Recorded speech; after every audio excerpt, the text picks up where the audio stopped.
Coins scattered across the temple's stone floor. One table after another crashed to the ground.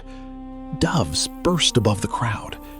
In the middle of the chaos stood Jesus of Nazareth. Most people remember this as an outburst. He saw greedy merchants and finally snapped. But one line in Mark shatters that version. The day before, Jesus had already entered the temple. He looked carefully, left in silence, and returned the next morning. This was not lost control. It was a plan. Jesus had no army. He seized no fortress. He called for no swords and tried to overthrow no Roman governor. He only overturned a few tables.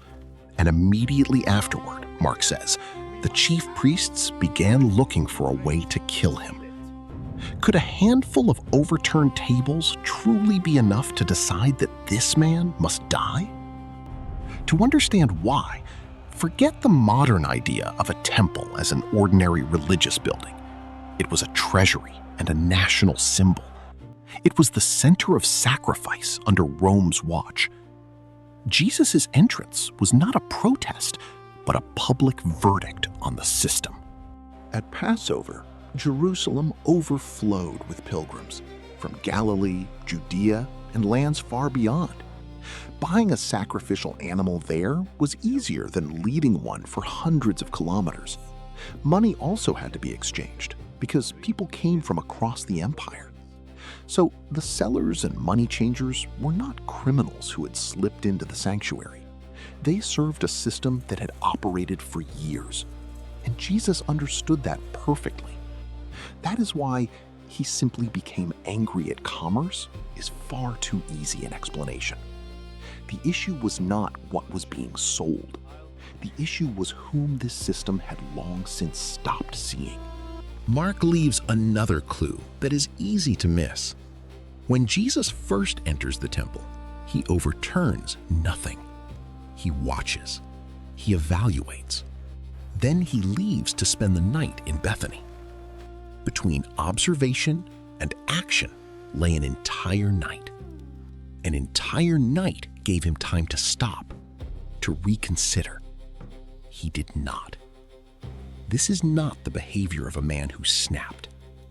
It is the behavior of someone determined to show what words could no longer explain. All four Gospels preserve the memory of this conflict, yet John places it at the beginning of Jesus' ministry, not during his final days. Was it one event or two? No one can answer with certainty. But remember this, the number of overturned tables is not what mattered. What mattered was the place. For several minutes, Jesus halted the operation of a system that believed it was acting in the name of God. And this is the moment when words become dangerous. Jesus explains his action with two quotations from the prophets. The first comes from Isaiah.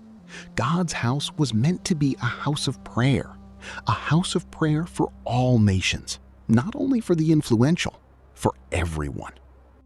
The second is harsher. You have made it a den of robbers. That comes from Jeremiah. But Jeremiah was not talking about dishonest merchants. He accused people who committed injustice and then came to the temple. They acted as though simply standing in a holy place could protect them. A den is not where the crime happens. It is where the criminal returns to feel safe. Jesus was saying, this building does not shield you from God. It shields the guilty. This was no complaint about prices, but an accusation of hypocrisy at the highest level. Jesus did not do this in a quiet Galilean village. He did it in Jerusalem during Passover, a feast of liberation from imperial rule. And now the land was ruled by an empire again, Rome. Josephus describes a Passover when tension in the temple court erupted into violence and troops were sent in. A huge Passover gathering was already a potential bomb. Now, a Galilean teacher with a following had publicly halted the temple as if he had the right to judge it. For the authorities, This was no longer a religious argument. It was a crisis that had to be contained immediately. If it was so dangerous, why was Jesus not seized on the spot? Mark gives a simple answer. The leaders were afraid of the crowd. A public arrest could ignite a riot exactly where the authorities feared one most. So Jesus continued teaching openly by day, while his enemies waited for darkness. They needed no trial. They needed someone to lead them to Jesus at night, without witnesses. This is where Judas's story becomes more than betrayal. He gave the authorities what they lacked: opportunity. But the accusers faced a problem. Pilate did not care who would overturn tables in the temple. A religious dispute was not grounds for crucifixion, so the case was reframed. Pilate's question was not, "Did you overturn tables?" It was, "Are you the king of the Jews?" And the inscription above the cross was not about merchants or doves. It was about a king. Rome did not execute Jesus for anger in a courtyard. Crucifixion was Rome's punishment for a political crime. But the road to that cross began there, among the overturned tables. So, can we say the overturned tables killed Jesus? No, and it matters that we say that honestly. The conflict was long. His teaching, his popularity, his talk of the kingdom, and fear of Rome's reaction. John links the final decision to another event, Lazarus's raising, and fear that Rome would intervene.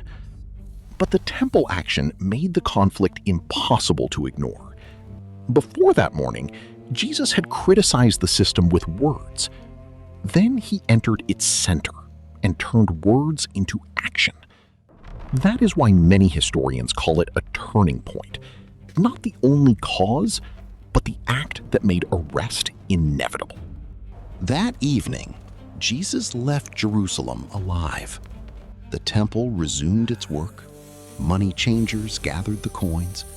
The tables were set upright again.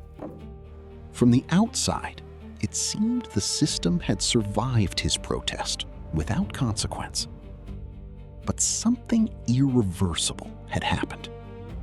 The authorities saw that Jesus challenged the system's right to decide who could approach God. He did not begin a revolt against Rome. He showed that even the greatest religious system stood under God's judgment. That was more dangerous. Tables rose, coins were gathered, but the words remained. The only question was when. What do you think? Was Jesus cleansing the temple or pronouncing judgment on it? Write cleansing or verdict in the comments. It'll be fascinating to see how the votes divide.